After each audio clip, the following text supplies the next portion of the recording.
ओम श्री गणेशाय नमः। ओम श्री विष्णवे नमः। आप सभी का मेरे YouTube चैनल पर हार्दिक स्वागत है। कार्तिक मास के शुक्ल पक्ष की एकादशी तिथि, जो कि देवउठान एकादशी के नाम से और हरि प्रबोधिनी एकादशी के नाम से जानी जाती है। मान्यता है कि इसी दिन भगवान श्री हरि अपनी 4 महीने की योग निद्रा का त्याग कर जागृत होते हैं और इसी दिन से 4 महीने से रुके हुए सभी शुभ मांगलिक कार्य फिर से शुरू हो जाते हैं। देवउठान एकादशी के दिन ही तुलसी जी का विवाह भगवान शालिग्राम के साथ कराया जाता है और भगवान शालिग्राम को विष्णु भगवान का ही रूप माना जाता है।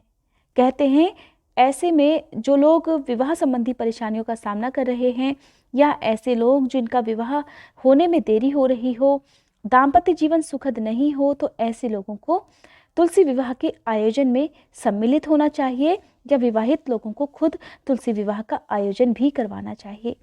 जो लोग कन्या प्राप्ति के लिए उपाय कर रहे हैं, उन्हें तुलसी विवाह का आयोजन करने से कन्या की प्राप्ति भी होती है। ऐसे दंपति जिनकी कन्या नहीं है और कन्यादान जैसे महादान का पुण्य अगर प्राप्त करना चाहते हो, तो दंपति मिलकर देवउठान एकादशी के दिन तुलसी विवाह का आयोजन करवा सकते हैं। ऐसा जरूरी नहीं कि सभी को तुलसी विवाह कराना चाहिए। आपकी श्रद्धा है, अगर आप कराना चाहें तो आप करा सकते हैं, नहीं तो देवउठान एकादशी के दिन भगवान श्री हरि की, माँ लक्ष्मी जी की, तुलसी जी की पूजा विधि विधान से जरूर करनी चाहिए। आज की वीडियो में मैं आपको बताने वाली हूँ साल 2022 में देवउठान एकादशी और तुलसी विवाह कब है, कब से लेकर कब तक एकादशी की तिथि रहने वाली है और द्वादशी तिथि कब से कब तक रहेगी, सूर्योदय सूर्यास्त का समय क्या रहेगा, और जो लोग देवउठान एकादशी का व्रत करना चाहते हैं तो व्रत का पारण मुहूर्त कब और किस समय तक रहने वाला है। अगर आप एकादशी का व्रत ना रख पाएं तब भी आपको एकादशी के नियमों का पालन करना चाहिए। देवउठान एकादशी 4 नवंबर 2022 को शुक्रवार के दिन है। इसे हरि प्रबोधिनी एकादशी के नाम से भी जाना जाता है। साथ ही एकादशी के दिन और द्वादशी तिथि के दिन तुलसी जी का विवाह भी कराया जाता है। आप चाहें तो 4 नवंबर को या आप चाहें तो 5 नवंबर को भी तुलसी विवाह का आयोजन करवा सकते हैं।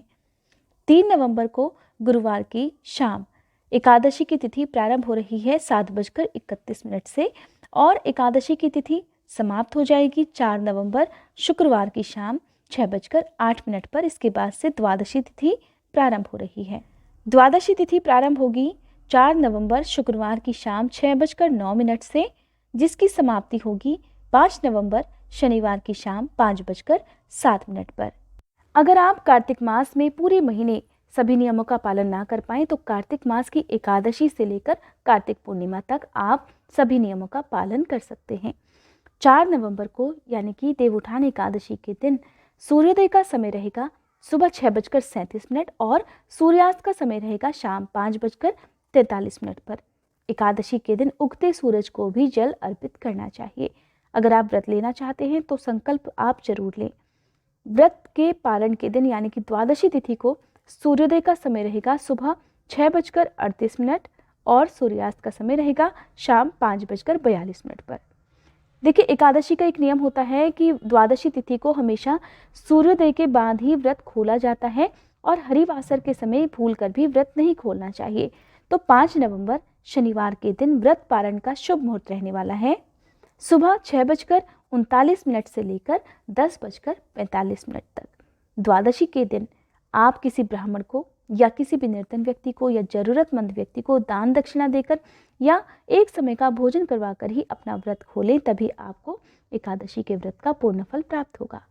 देवउठान एकादशी की जो पूजा होती है वो विशेष रूप से सभी को करनी चाहिए, क्योंकि देवशयनी एकादशी के दिन भगवान श्री हरि 4 महीने की योग निद्रा के लिए पाताल लोक में चले जाते हैं और फिर कार्तिक शुक्ल पक्ष की एकादशी के दिन ही अपनी निद्रा का त्याग करते हैं। तो ऐसे में जब वे जागृत अवस्था में आते हैं तो उस समय भक्तों को चाहिए पूरे विधि विधान से उनकी पूजा करें।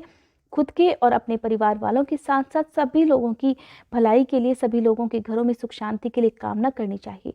मान्यता है कि जो भी भगवान श्री हरि की पूजा विधि विधान से देवउठान एकादशी के दिन कर लेता है तो उनकी विशेष मनोकामना भगवान श्री हरि अवश्य पूर्ण करते हैं।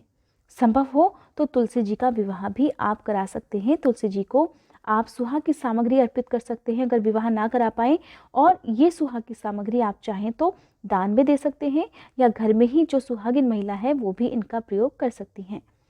देवउठान एकादशी के दिन चावल का प्रयोग नहीं किया जाता है, तो भगवान श्री हरि की पूजा में आप चावल का प्रयोग ना करें और ना ही आप एकादशी के दिन चावल का दान करें।